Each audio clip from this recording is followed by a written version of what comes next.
I like to pride myself on teaching people valuable skills that they would otherwise not have the confidence of doing. And I think for even the least confident Mark 1 owners out there, you should be able to have a go at changing some brakes. And that's a very scary thing to actually even start off. I mean, have you got an easier job I can do? Well, yeah, plenty of them that I've already done videos on. But the one prevalent job that people keep putting off until the discs are down to the minimum of metal thickness that they could possibly well be, and brake pads that are down to the metal and starting to making scraping noises, metal on metal contact when they get below the wear indicator. And this is certainly the case for this car, because this car has had scored discs on MOTs, including the last one obviously, for I think about 9 years. So these are the original discs, and they need to come off, and the rears are going to come off the same. I did say I was going to do a video on the fronts and then the rears, because I'm doing these jobs separately. I'm only doing the fronts today, and I'm doing the rears on another week. The truth is, the rear discs are absolutely same. The only thing that's different really is obviously you've got a disc shield, which I'm going to clean up. They can tend to rot out, those disc shields, so just watch out for them. But otherwise, just clean it up.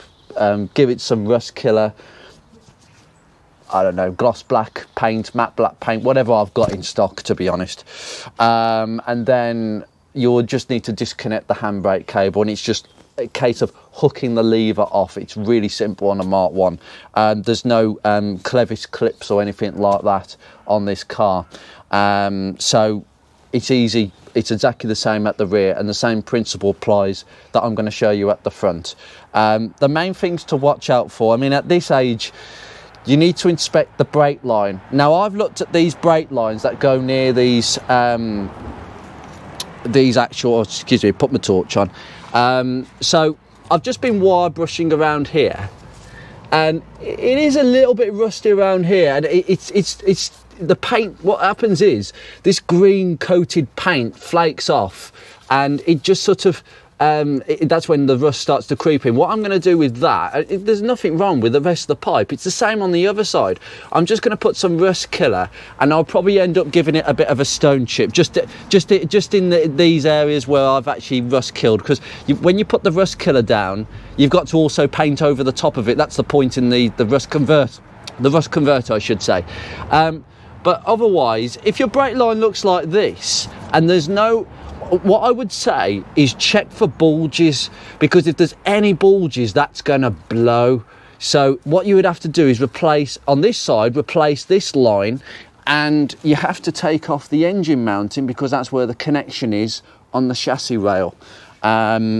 But it's a union that you have to take off, but it literally goes in there and it terminates kind of here. It's not a very long line, and you can get these on eBay. People make them as well. If you're not confident, you don't have the tools to make your own line, there are people making these, believe it or not, and it's a good idea. The same for that side, because that side has got to go to the ABS module on this side. Again, this one is, I've just wire brushed this back. It's just, you know, peeling paint, but this goes all the way up to the back of the module, just up there at the back of the motor. So again, I can get that line made up quite easily. However, if you haven't got ABS like 50 Shades, you're going to have to do what I did, and you're going to have to cut a line and make your own pipe to that side. But with this car, it's a bit more easier for me. But I'm not going to change this today, because I don't think it's necessary on this car. But if you have to, and if you think it's too far gone, or there's any obvious bulges or really bad corrosion to the pipe, change it quick, okay? Change it with this job, because you're changing your hose, you're taking everything off as it is, okay? So we are down to about, I would say that's about 3 millimeters of pad, which could be an advisory during an MOT. The minimum is 1.5, okay? And the minimum disc thickness, I ain't got a clue what the minimum disc thickness is, but I tell you what, there is a ridge to this. Oh my goodness, excuse me. Wow, there is a ridge to this disc. That is a massive ridge on the inside. Wow, can you see that? That is bad. I mean, on the inside there's no ridge, but On the outside there's no ridge, the inside there is. There is a good reason for that, and it is to do with the way that these calipers work. So Mark 1s have a very simple system like every other common Ford and average car, because of the cheap design since probably the 80s, with the single piston, one piston, sliding caliper design. So it means that when you apply your foot to the brake pedal, you've got slider pins that this caliper hinges off, and what it will do is this piston will push the inner pad into the disc, okay, directly on the inner pad. The outer pad, how does that work? Well, the idea is that when the piston pushes on the inner pad, it slides the caliper naturally inwards, because it pulls the whole thing inwards with the force of the piston acting on the inner pad. And it's very clever. It pulls the whole thing in, and the whole caliper will shift inwards, moving on those slider pins, and it will force that brake pad into the outer brake pad into the outer disc itself. Obviously it's vented on Mark 1s. All Mark 1s have got vented discs at the front, and at the rears, if you've got discs, it's the old-fashioned solid type, quite cheap. The main thing to look out for is making sure that we have got enough thickness material, but these discs are completely gone. And the reason we've got this deep ridge on the inside is because the inner pads are always going to work more than the outer. It is a design flaw of the single piston design. No matter how well maintained your sliders are, and it is something that you could take out and put back in without removing any of the caliper, by the way, okay? You can take them out, clean them up, re-grease them, and put them back in and make sure they slide, okay? So if you've got the instance where you think that your inner pad is working but your outer pad is not working at all because there's hardly any wear, you need to check your sliders because they're not sliding correctly, okay? So it's very common for the inner brake pad to be way more worn than the outer brake pad, okay? Just because of that inefficiency, even when the system's working well. Anyway, that's enough about the theory. Let's get on and sort this out. Now, Mark 1s use this stupid calip design, and I don't know why they did this. Well, personally, it does make it slightly easier to get everything off. There is no caliper carrier for this car, yet strangely, Ruby over there has got a caliper carrier, and Mark 2 Focuses use, I think, the same caliper carrier system, where you unbolt you can unbolt the caliper, but you can't take the disc off without taking the caliper carrier off. I suspect that's how it works, and you've got to take the carrier off with another couple of bolts. Beatrix was exactly the same, but this doesn't use this. So the steering knuckle, which it started to rust already, it's terrible really, it has these legs that come out, and this is what the pads sit on, and this is what your caliper sits over. So it's kind of an inbuilt caliper carrier into the knuckle. Clever design, but they ditched it for some reason. But I think it's because these springs are they can be a bit of a pain to get in. I need a good screwdriver for this, but what we're going to do is, first of all, just bring my torch in. We're going to take these end caps off, okay? One there and one here. These caps cover up the sliders.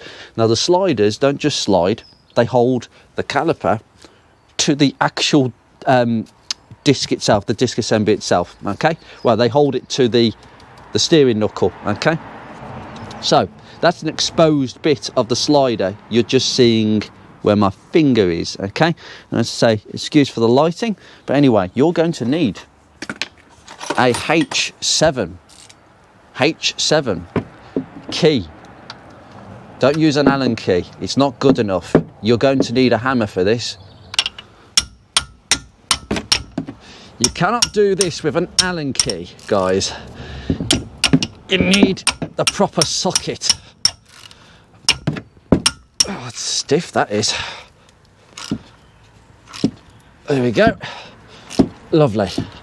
And then you do the same for the bottom side.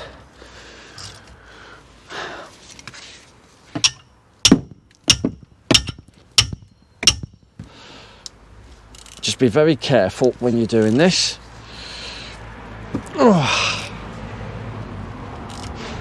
God, these are stiff. These have not been moved in a long time.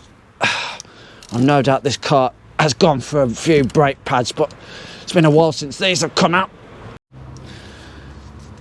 Now, as you can see, I've slackened them both off, but you can see where it's starting to unscrew. So it's the slider screws into the steering knuckle, okay?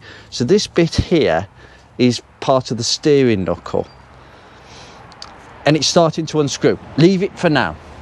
We need to get that union undone. Now you're going to need lots of plus gas to crack that union off the brake hose, okay? So you're going to need an 11mm. That's the original fitting. So we are going to need, remember, to turn in the right direction. So we're going, we're going this way. So pull it. Oh my God, that plus gas worked very well. Now that's usually really, really stiff. I promise you, I didn't loosen that before I did the filming. Yeah, that's really loose actually. Oh my God, I can turn it by hand. Right, leave it. Right, turn it back on before it starts leaking brake fluid. Now you need to know that that slackens itself. By the way, we're going to have to get the mop out today. You've got to make sure. Oh goodness me! Yeah, you've got to make sure that that loosens, and now we know that loosens from the brake hose. It's very hard to do that if you've taken the caliper off. I will tell you that. So we can proceed with taking the rest of these sliders out. You should be able to get it out to the point where, there we go, pull it out, done. Lovely. Right, that is your slider, and that is as dry as hell. Oh my gosh. Yeah, there's evidence of old grease, so this has gone dry. You know, this is what I suspected. So this is where your Allen key goes, your H7 key goes into, and that's where it screws in to the steering knuckle. So this is basically what attaches your caliper to the hub, okay? But it's also what it slides on. Oh, that's nasty. That wouldn't have been working well at all. This is half the problem. If you've got brakes that you're suspecting are not working well, I suggest you just take one slider out at a time, clean it up, and re-grease. And I'll show you how to do that, because I am not replacing these with new ones. Usually I've bought new ones in the past, but I'm going to show you how to clean them up. And to be honest, these slider pins will come in a kit, and they'll fit most Ford models for most of this age. Usually they're about 15 quid for the kit, and with the grease, and I think that's expensive. I've got the grease, I just need to clean these up. That's quite expensive. So I've been trying to dumb down the cost of this exercise, just for things that I don't need. So they go there, and we'll take the other one out. There we go, other one. Dry as a bone as well, honestly. Now, you need a pry bar for two reasons. You will not be able to get this caliper off without removing this spring. So we're going to have to bring this spring round this corner. So this spring that's attached to this outer brake pad, I know it's difficult to see because it's all covered in brake dust, but you have to bring it round the corner. Now watch yourself. There we go. It's actually flicked over. Now it's easy to release it. Getting it back over is the pain. But there you go. That's done. So it won't catch now. Now we can just do this, and it will all just rust off the car. Yeah. That's why we're changing all this rubbish. And don't worry about the brake hose. It's been changed. I don't think I've got a long enough pry bar actually. So I'm doing this one-handed. Just go. There we go. Lovely, lovely. And you can see where everything sits, and the mounting holes. I think we're going to have to do a bit of wire brushing down here. Okay. Well, you can see the evidence. So Look at the outer brake pad. Okay, we've got about 4 millimeters there, but the inner pad we've only got about 2.5. That is exactly why, like I've said, on single piston sliding calipers, you will always get the inner pad wearing more than the outer pad, just because of that inefficiency. Now, what I'm going to do is just bring that out. It's just, oh, actually the inner one, don't know if the inner one will actually go here. Now, I might need to actually just leave that as it is and remove that in a second, but this boot actually looks really, really good on this. It hasn't cracked or fractured at all. They generally are really good calipers, the original Ford ones, but I'm going to deal with that in a second. What I need to do now is take this damn line off. So just try and get this hose off this bracket. Just push it off. Oh, come on. Come on, there we go, done. Right. Okay, so we've got that done. Now I need to get in and take this line out and be prepared for a mess of brake fluid. Oh, by the way, guys, these bungs, they come with new brake calipers, and I've collected these over the years. They are perfect for bunging brake lines. Yes, and this is now leaking, and it's, do not take the cap off the brake fluid reservoir because it will come out really easy. There we go, done, bunged. That brake line is now bunged up. Do not take the cap off the brake fluid reservoir because it will empty very, very quickly. We will get rid of a lot of it. We're getting rid of as much of this fluid as possible because it's all nasty and black and, oh, it's horrible. Now, I'm hoping, I've taken that out now. We've got to get this hose out with this stupid clip. Now, what you've got to do is get a screwdriver, which is nowhere near me, excuse me. Okay, and what you got to do is get your screwdriver into that clip, like that, and you've got to hammer it out. So I think the best way of doing it is from the top there. Now, I can't do that on camera, but you're going to have to stick that screwdriver in that hole and use a hammer to hammer it out, and then hopefully you should be able to get a pair of pliers and just pull it out. There we go, done. Just with a bit of prying out. See how it just goes in like that, so it sits like that and it pushes up just to put pressure on the brake hose. So don't lose that fitting, give it a bit of a clean up, and I'll just release this brake hose. There we go. It's just splined in. Oh, look at the mess on that. Ugh. It's just splined into this hole. Yeah, lovely. I just kind of move the line out the way and just give that a bit of a clean up while I'm at it. There's lots of mud around here. These brackets, you gotta be careful because I've known these brackets to actually snap off if they get really rusty, but this one's in really good condition, so there you go. Hope I'm inspiring you with lots of confidence here, because now you would normally have to release the brake hose from the caliper, but guys, come on, these are the original Ford hoses. They've had their day and they can spring a leak. Usually they corrode around the ferrules here where the compression, the ferrules are compression fittings onto the hose, and just like air conditioning pipes, etc., or high pressure oil pipes, they can leak from where the crimp is over time. We're not quite down to the wear indicators, but the wear indicators would be a piece of metal sticking through the backing plate of the pad and sticks through into the pad area, and usually when it gets to 1.5 millimeters, that's when the disc will start touching that piece of metal and cause the metal screeching sound. That is designed to let you know, there's a problem here, but oh, it's horrible. It's absolutely horrible. Get rid of it. Now, I'm just going to do some de-rusting on this side.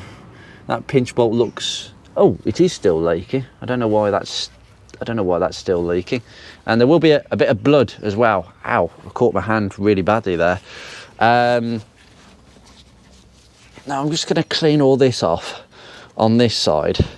Probably give it a bit of a wire brush. But now, unlike a lot of cars, Ford did not put a grub screw in these discs, and these are definitely the original discs, 100%. The only way of doing it really is this.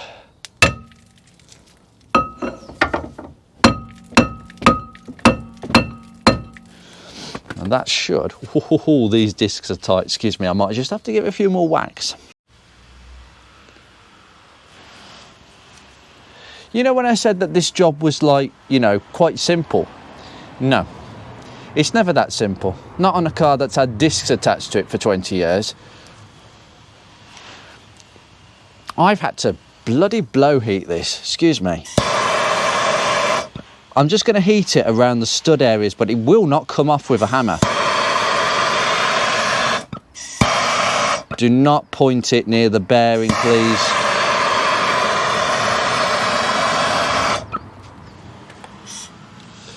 Right, now. Oh, it's gone, it's gone. Oh, it's gone. Oh. Scored at the front. Look at that. You see the front disc width is about 4 millimeters. But look at the inner disc. Look how much that's worn. That has worn too. That's why he referred to the inner brake disc being worn on the inside. Look how much that has actually worn off. I might actually use that as a demo piece of my car maintenance classes for my students, because that is a terrific demonstration. Look at this. What the hell? It's got an entire ridge to it. Like I said before, this pad has eaten so much of that metal, but oh my goodness me, that is really, really bad. Right, so we're going to leave that there. That's rather interesting. Might even clean one of these calipers up as a demonstration piece as well for my students. We have the lovely ABS sensor there and some rusty, nasty crap around here. I'm going to have to do a load of wire brushing. But yeah, effectively, you need to brush this hub flange, okay? We need to brush this up to make sure that the new disc is not sitting against all this surface rust. Okay, so you're going to have to give it a good solid wire brush. So I'm going to leave you be, and I'm going to clean all this around, and I'm going to repeat the same on the other side, take all the caliper and disc off, and I'll be back with you.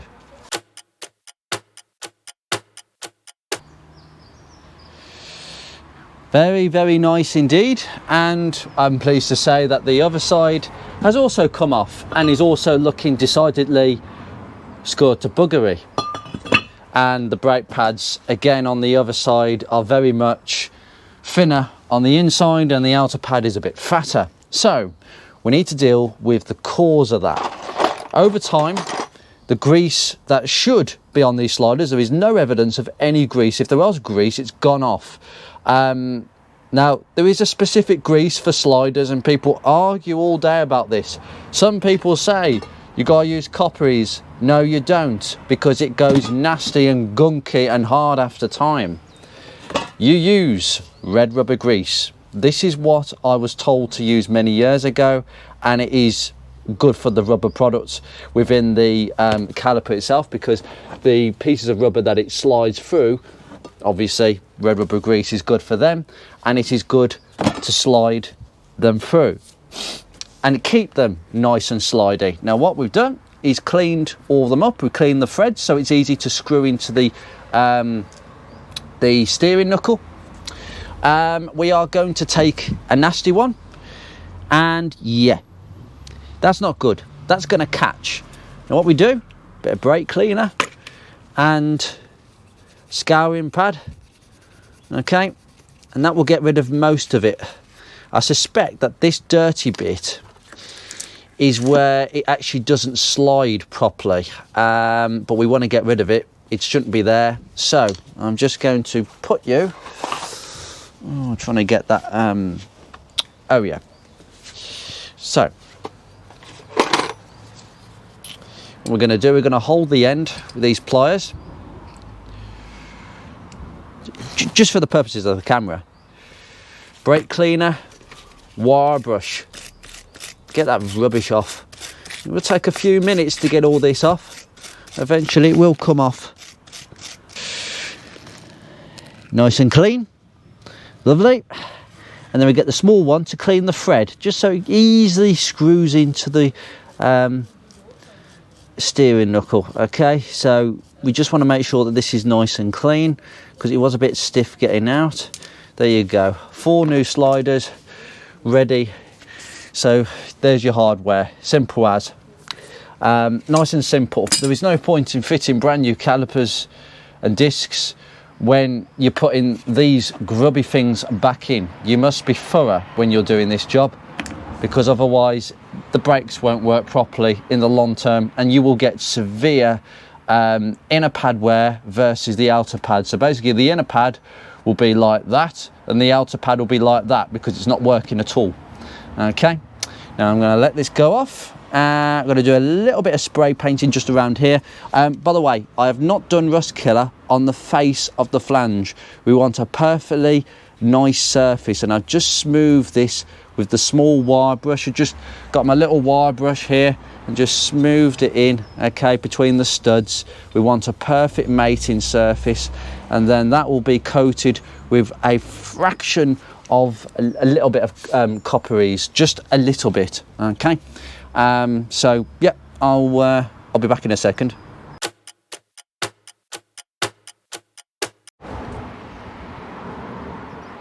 No, excuse me, wrong side. I'm meant to be on that side. Yes, well, we've managed to do this side pretty easily.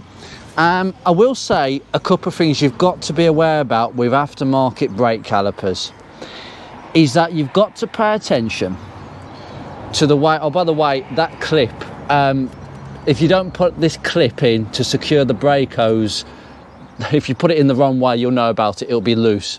But everything's gone in really, really nicely. I've screwed both slider pins straight in until it stops. Okay, there's no torque setting, just tighten it up until it goes really firm and then stop. Okay, don't cross thread that, that'll be a disaster.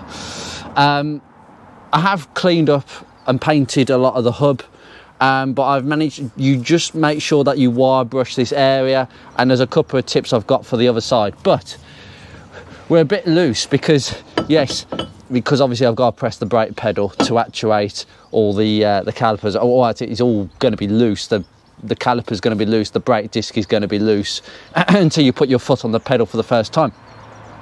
It looks all really, really nice, and this Comline disc really does fit really nicely. It's perfect. It really has been made perfectly. But these brake calipers, I had the same issue with 50 Shades years ago, and I've just remembered the problem.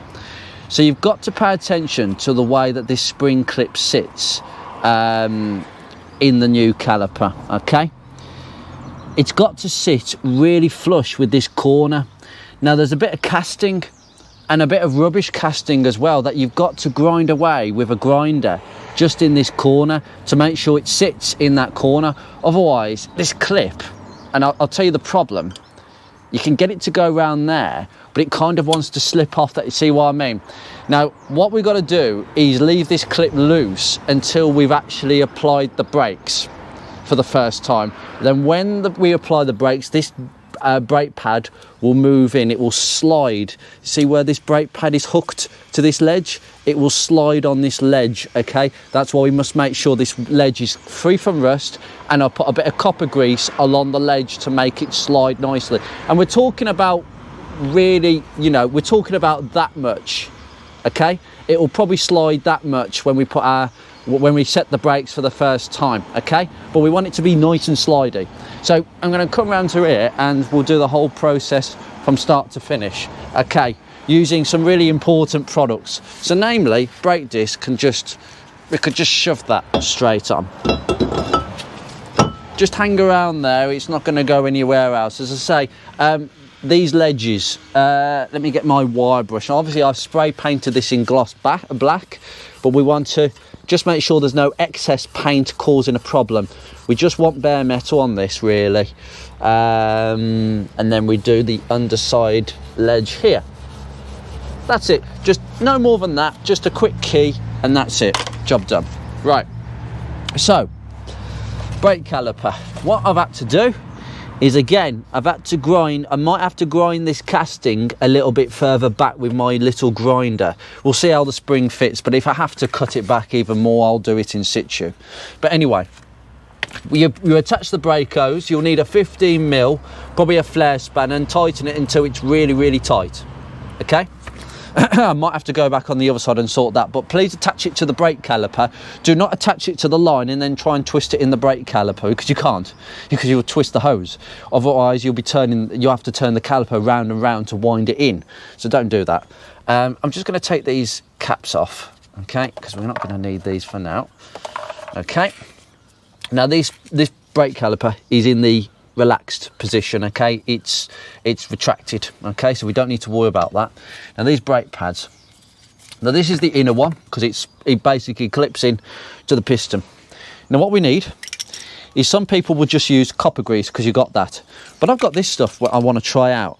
It's ceramic grease designed with high heat conductivity, excellent adhesion to metal surfaces, and suitable for brake pads and exhaust manifolds for some reason. But basically ceramic is actually probably, it is now known to be better than copper grease. Copper grease is the old-fashioned stuff. You won't go wrong with it, but apparently this is better and it lasts a bit longer. So just spray liberally on the backside. There we go, that's all you need.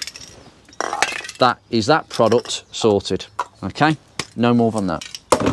Then what we're going to do, actually I'm going to put the brake pads in situ. So first one to go in, if there's excess, don't worry, just wipe it off a bit later, doesn't matter. So pop this in the direction it goes in, lovely. Okay, then this one, now excuse me, this is where it gets a bit funny. So we're just going to have to wind that out. Now we can see that this brake pad, get it in the right way, Andrew. You've got these legs here, these two legs. We need to get these legs to go over these pieces. So if I just show you, there we go, it's got in. That's actually sitting rather nicely on there. Now, this, by the way, this spring has got to go, there we go. This spring has got to go beyond these ledges. It's a bit difficult for me to show you. There we go. Right, so that spring has to go behind that ledge. Now this is the bit of rubbish casting that I might have to grind back even more, but we'll see how it happens. But these legs just need to go backwards, and there we go. That pad is now, they're both in situ. That's how easy it is. Then copper grease. You can put ceramic grease, but I'm going to do this the old-fashioned way. Copper grease on the legs, please, because this is what slides on the ledge, okay? The two ledges that I've just wire brushed, you must put copper grease on, okay? Not a massive amount, but just enough to get it sliding. And what I also do is put a bit on the ledge. Not a massive amount, but there, right, just a smear. That's all you need. In fact, just a tiny bit more on that one. Right, good. That's the copper grease sorted, as far as I'm concerned. Now, we are ready to offer this up. So there's no real way of doing it. Just offer it in, and we got to get these two pieces here. I've just put my, ain't got my torch actually. Put these two pieces and just offer it up. There we go. Lovely.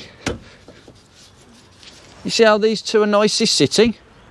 They're sitting lovely on that ledge there. Okay? Now, I can't really do this two-handed, but now what you've got to do, I can get this prepared actually, is these sliders.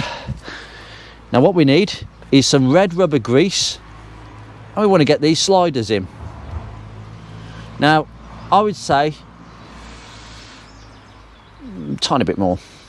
Be generous, but don't worry about dolloping on. But there you go, a generous coating. It will get a bit messy, and what we're going to have to do is line this in now, screw in, and pop that all the way in, push it in. Oh, come on, it will go in. There we go. Now it's gone all the way through, but now we've got to use the H7 to line it in. Now be patient, because you've got to screw these sliders into the knuckle. You just got to line it all up. Do them both equally, okay? And then once you've got them screwed in and wound in, that's it. Bob's your uncle. Just do the same with the other slider. There you go. That's gone in.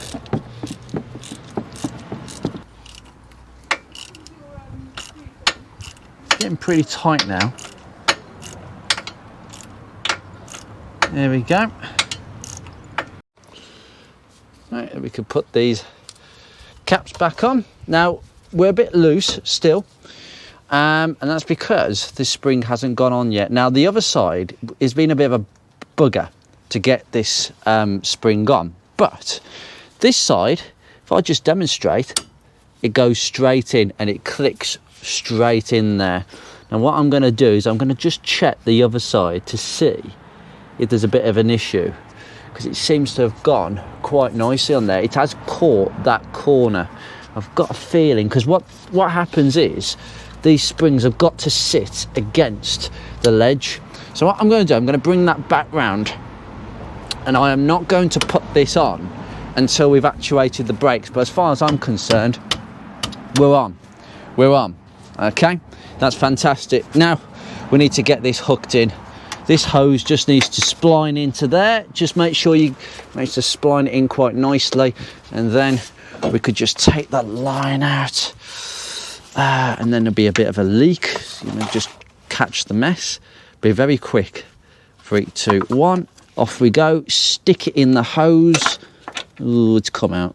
There we go. It's gone back in, and now wind that fixing straight into the new hose as quick as you can, because there's brake fluid going everywhere, Andrew. Yeah, okay. We can't really do too much more than that. Oh, that's gone in. Lovely. You just got to be careful that you don't bash the pipe as well. That's good. Sorry about the lighting. My camera's malfunctioned again. Well, my lighting, I should say, sorry. 11 millimeters. Quick to tighten this up, please, Andrew, before it drips my master cylinder nice and dry.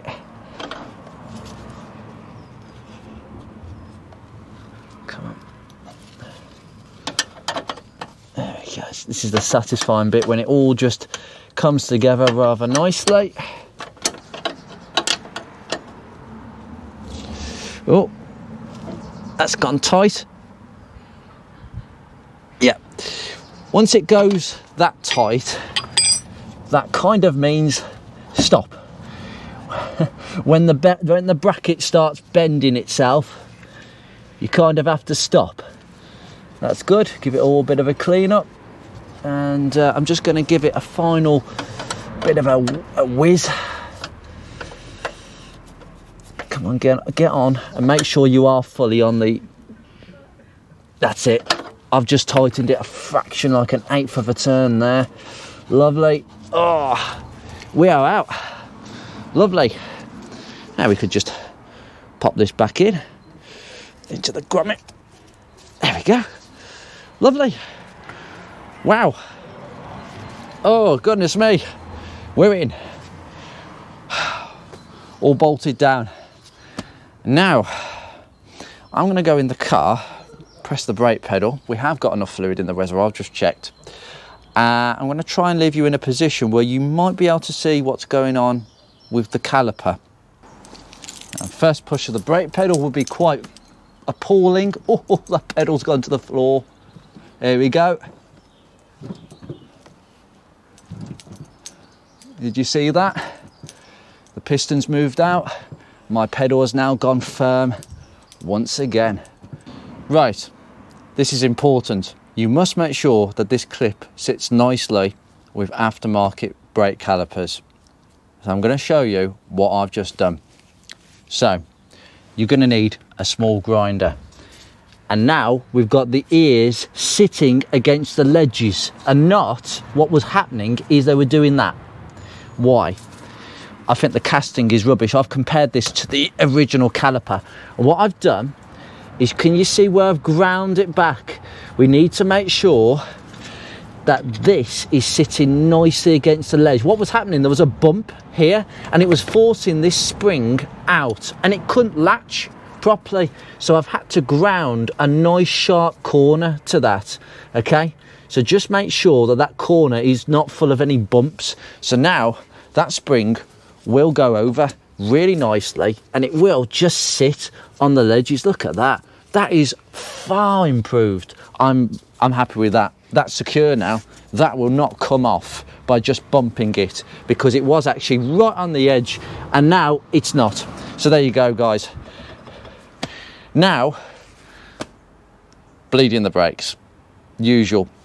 We have to use the VisiBleed kit, which is in the house. VisiBleed, one man, or just get a second person. Whichever way, it doesn't matter.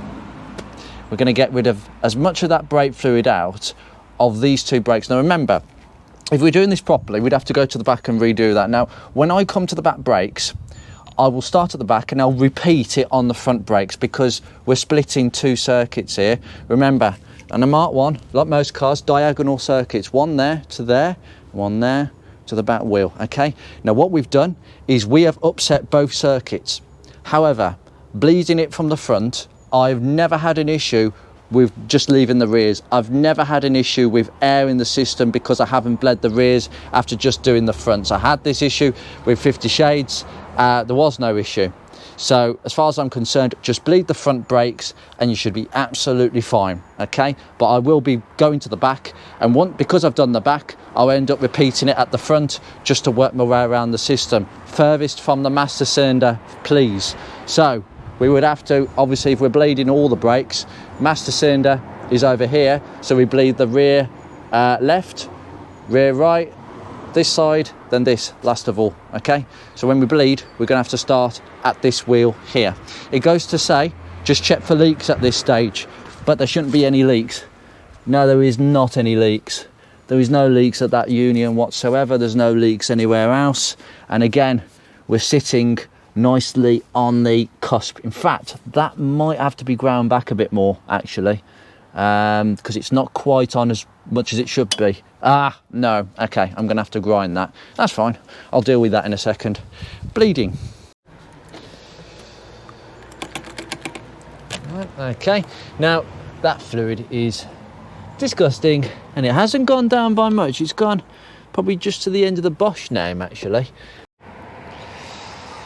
Right, I've just had to disconnect the hose temporarily just to get my VisiBleed in, okay, and it's hanging there.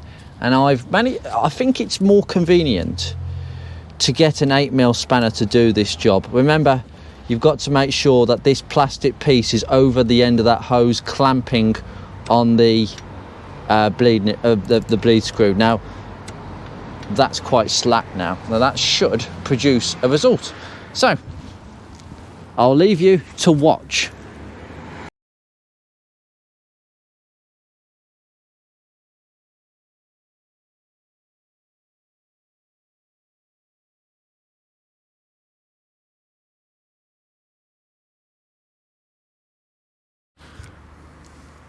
I think we can safely say that this fluid is a lot better now. There's no air coming through, so I'm just going to tighten this up, and the brake pedal feels much better. Now, to be truthful, I'm going to have to redo this again because I'm going to have to go to the back and do the front. Ideally, I should have actually started at the back and then gone forwards, but the front brakes are more desperate, and I think today has proved that. I'm not saying the rear brakes though are any better. There you go.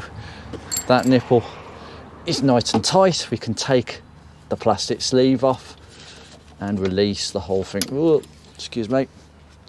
Yeah, so basically that goes through the bigger hole, Just leave that to drip there, because it will drip just a little bit out the pipe.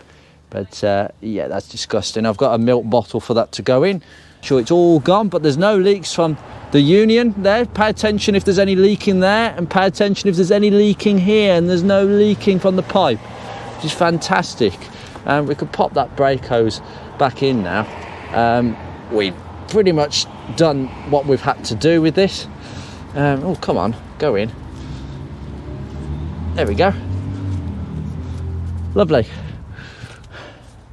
Job done. Okay. I was recommended these Febby hoses because they're £10 each. You can't complain. And a garage recommended them. Now, there are some Febby Bilstein parts that are coming on the market I don't recommend.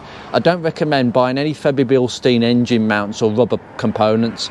Saying that, but the brake hoses are pretty good from what I've seen. Febby do not make half their car parts. They get them from elsewhere and stick their name on, so God knows where they come from. That disc is nice and steady now. See, there's hardly any play whatsoever. Now we've got all this on very, very nicely off. Big fat brake pad, lovely to see, honestly. That's fantastic. Now the bleed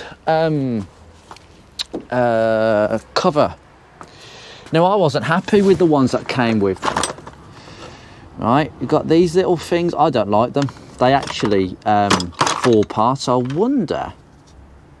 wonder if the original ones will fit. That's a good idea. Let's see if we can fit an original one, because I like these. Whether it will fit the aftermarket one. Oh, it has. Oh, lovely. Oh, that's really nice. Well, there you go. Job done, guys. Now, I've got to bleed the next one, but that's that. And the main thing to do is take it on a test drive. Do not be surprised. These brakes are pretty marginal, and I believe that it probably only just passed the MOT, really, judging by the state of the pads and the discs. But this is probably going to be just as bad. But there won't be any noises. There won't be any noises at all. It'll be very quiet. I can't wait to drive this in terms of the noise levels will go far down. But the braking ability will be poor, because the pads and the discs, they need to bed together, they need to marry each other, and it takes a long time for that to happen. It could take a few hundred miles, but nevertheless you'll feel the benefits after that. It won't take me long to do that in this car, because this car is so usable. I seem to be clocking up the miles, no problems. Anyway, I'm going to leave you be and finish this video on a high note. How to change things properly on a Mark 1 again in 2025. We don't just do pads, we do the discs, and we do the calipers and the hoses, and maybe a brake line if so. But now I've pointed out what you need to watch out for on the aftermarket brake calipers. Just make sure the springs sit nicely. I've got an impression that those springs aren't very efficient, and I think that's why caliper carriers returned to Ford's braking design. Anyway, you take care. I shall see you very soon in another episode.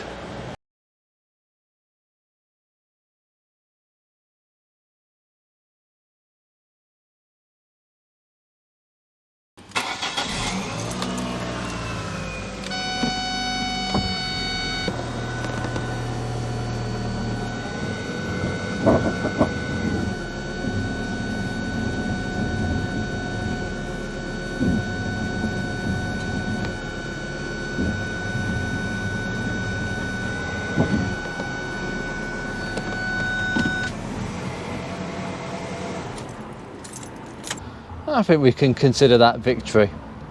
Take care.